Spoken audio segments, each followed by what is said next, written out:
Hello les langues de VIP, alors avec moi Greg, nouvel aventurier de Moundir et les apprentis aventuriers. Alors Greg, première question, comment est-ce que ça va? Moi ça va très bien, nickel, impeccable et toi? Moi nickel, écoute franchement je trouve que le cadre est pas mal. Hein, on profite, on a vu le premier épisode, là je trouve que déjà il y a du niveau. Alors qu'est-ce que tu as pensé de toi justement en te voyant dans le premier épisode? Alors ça a été très marrant parce que pour moi c'est ma première télé, donc voilà, de me voir à la télé, c'est toi avec mon meilleur ami, ça a été magique et vraiment très rigolo. Ouais, alors par contre quand même je pense que tu pourrais porter plainte contre Julien parce que quand t'es une ex à Julien, t'arrives dans une villa à 10 millions de dollars dans un magnifique pays et toi en tant que meilleur pote juste on te file une case au bord de la plage. C'est clair, j'ai pas été très bien loti j'avoue, mais bon c'est vrai que ouais c'est clair, c'est clair. Bon et alors pourquoi justement t'as voulu tenter cette aventure de survie? Eh ben, en fait ça a été pour moi le fait de découvrir mes limites, le dépassement de soi et voilà le fait de... Pourquoi pas? Donc c'est vrai que pourquoi pas le fait d'être sur une île perdue, dormir par terre, à manger avec les mains, donc ouais. C'est quelque chose auquel t'avais pensé avant, genre à faire un koh-lanta ou des choses comme ça? Ah mais pas du tout, donc c'est vraiment quelque chose que je n'aurais jamais fait, quelque chose que je déteste et qui pour moi, même partir dans un camping, dormir dans un bungalow, je l'aurais jamais fait. Donc dormir à même le sol, t'imagines bien que là, ça a été très compliqué. Et alors comment est-ce qu'on est venu te chercher pour l'aventure? Alors donc en fait on m'a contacté donc, via Facebook par rapport à Florence, donc elle m'a contacté et voilà, donc je dis pourquoi pas, surtout qu'au début c'est Julien, lui l'ont prévenu même pas quelques jours avant. Donc lui, je savais même pas que j'allais être avec lui. Donc peut-être c'était le fait que voilà, pour pas qu'on se concorde tous les deux, voilà. Et ça a été au début je partais, donc je savais pas où je partais et je savais que c'était une destination sauvage, mais je m'attendais pas à ce niveau-là, à être voilà dans la jungle. Ah là, c'était sauvage, fort pour le goût là, très tchatcheur. Trop. Ah ouais. Et alors finalement tu connaissais déjà Julien mais après tu as découvert aussi Rémi, Hilary, Manon et Aurélie, tu les connaissais déjà ou pas? Rémi je le connaissais un petit peu parce qu'il habite à Marseille, donc on se connaît bien, entre Marseillais quand même bien entendu. Hilary je la connaissais pas, donc après tous les autres je les connaissais pas. J'ai appris à connaître ma partenaire aussi, donc ma coéquipière Elodie, voilà, qui était vraiment une belle personne tout au long de sa aventure. Et voilà, j'ai fait que des belles connaissances et que des belles rencontres. Et quelle image t'avais par rapport justement aux filles de télé-réalité qui venaient dans le programme, donc Manon, Aurélie et Hilary? Donc Manon et Aurélie je les connaissais pas, donc après je peux pas trop juger parce que quand on connaît pas la personne on peut pas trop juger. Mais ça a été... pour le coup. Et Hilary non je la connaissais pas, après bon elle a voulu tester son couple là-bas, c'est un peu la survie, un peu compliqué pour elle. Très léger, c'était light. Et alors justement, est-ce que c'est une force pour toi apparemment d'être en couple dans ce genre d'aventure de survie? Ou est-ce que toi finalement t'étais mieux avec une fille que tu connaissais pas, il y avait moins de risques de te prendre la tête? Ouais. Donc pour moi c'était le fait de ne pas s'être mis en couple lors de cette aventure, ça a été une force parce que justement j'avais pas la tête voilà, à se mettre en mode lover, j'étais en mode aventurier, en mode guerrier avant tout. Donc voilà, je voulais pas user mes forces autrement et voilà, je voulais vraiment...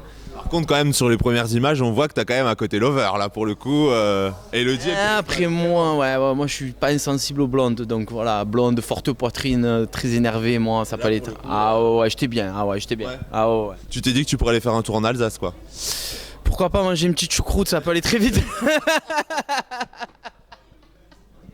Bon, alors Greg, on commence à faire ta connaissance, mais on veut aussi connaître les nouveaux, donc je vais te faire un petit quiz.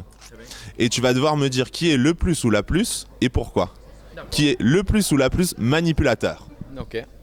Alors, selon toi, le plus manipulateur ou la plus manipulatrice? Le plus manipulateur, Julien. Ouais. Décidément, ce Julien, il a un succès fou sur cette réponse. C'est ou lui ou Hilary, de toute façon, donc c'est au choix. C'est vrai qu'en termes de manipulateur, il est très fort, ouais, j'avoue. Et alors, qui est le plus ou la plus prête à aider les autres? Personne, voilà. Personne. Des égoïstes, personne n'a voulu. Au début, on est arrivé, tout le monde était plein d'ambition, on va partager, on va ci, on va là. Après, c'était tout partage. Après. Ouais. Ah ouais. Qui est le plus ou la plus chaude? La plus chaude? Ouais. C'était Evie la plus chaude. Hein. Ah ouais? Elle twerkait sur la plage comme ça, à pas d'heure. Je dis, aïe, qu'est-ce que tu fais là? Aïe, on est en mode survie là, arrête ton twerkage là. Et alors, le plus ou la plus cradoc? Non, ça va, on était tous ex-aequo là, pour le goût, on était tous crados. Ouais. Ouais. Et le plus ou la plus princesse? Ça a été Manon la plus princesse. Ouais. Pourquoi justement? Par rapport à son côté bimbo, ça a été un peu. Elle était un peu princesse, mais c'était une bonne personne, vraiment. Ouais. Bon, quand même, là, tu nous as dit que tu aimais les blondes. Tu avais quand même l'embarras du choix. Et finalement, tu es resté sur Elodie ou tu aurais pu tenter, par exemple, si Hilary avait été seule ou si Aurélie. J'étais au début physiquement, c'est vrai que j'ai été attiré par Elodie. Et en plus, donc en épreuve et en mode survie, on s'entendait super bien. Il y avait vraiment une chimie entre nous deux. Et ça, c'est ce qui a fait partie de notre force. Ouais. Vraiment. C'était un vrai binôme. Complètement, on était un vrai binôme comme on l'entend. Voilà, on a été complémentaires et jusqu'au bout et vraiment rien à dire là-dessus. Est-ce que tu t'attendais justement à rencontrer des filles comme ça dans l'aventure? Parce que souvent les filles de télé-réalité, tu t'attends à ce qu'elles soient superficielles et compagnie. Et est-ce que ça a été une bonne surprise? Pour moi, ça a été vraiment une bonne surprise de rencontrer Elodie parce que voilà, je ne m'attendais pas du tout à rencontrer ce style de personne. Une personne simple, naturelle, voilà. Donc, dans la vie de tous les jours, je ne l'aurais jamais rencontré. Et cette aventure a fait que j'ai fait sa connaissance et voilà, je n'en suis pas déçu. Et alors, qui restera ta plus belle rencontre de l'aventure? Elodie. Et la pire? Ma pire, c'était Virgile et Hilary. Ah ouais? Les deux d'un coup, quoi. Ouais, Team Merguez, il y en a assez. Team Merguez, carrément. Tu vas lancer le hashtag. C'est ça. Alors voilà, j'annonce. Il y a la team fraté et il y a la team merguez. Ok, d'accord. Ceci étant dit, voilà. Hein. Et sinon, qu'est-ce que tu as retenu du coup de l'aventure, hormis lancer des hashtags team merguez? Dépassement de soi, vraiment sens du partage. Parce que c'est vrai que les choses simples, on a tendance à les oublier. Et le fait d'être revenu aux sources, d'être revenu, de retrouver son lit, sa cuisine, sa bouffe, vraiment les choses simples. Je m'aperçois que voilà, les choses simples souvent, c'est les meilleures et il n'y a rien à dire, quoi. Okay. Ouais. Et maintenant, c'est quoi tes projets après cette aventure? Me concentrer sur mon business parce qu'avec Julien on a une marque de vêtements qui s'appelle Yanacé, donc on est associés tous les deux dessus et je suis en train de la développer là actuellement, donc on est en train de la développer sur tout le secteur France. Ok, d'accord. Ouais. Et il n'y avait pas une histoire aussi de coups humains? C'est en pourparler. Hashtag coups humains, hashtag trichature, là je vais tous les sortir, là ça va. Surtout là avec l'émission là, donc en plus trichature, il y a la team merguez, il y a la team fraté, là ça va faire mal ça là. Vous préparez-vous ça là. Bon, il y a des collections défilées automne-hiver toute saison. Ah ouais, là on les a tous sortis. Là. Pour le goût on a sorti que des hashtags. À croire que la survie nous fait sortir des hashtags. C'est ça. Et sinon des projets en télé, ça pourrait te brancher ou pas du tout? Après les projets en télé, ouais ça pourrait me brancher. Après je veux voir, j'analyse toute situation et toute proposition.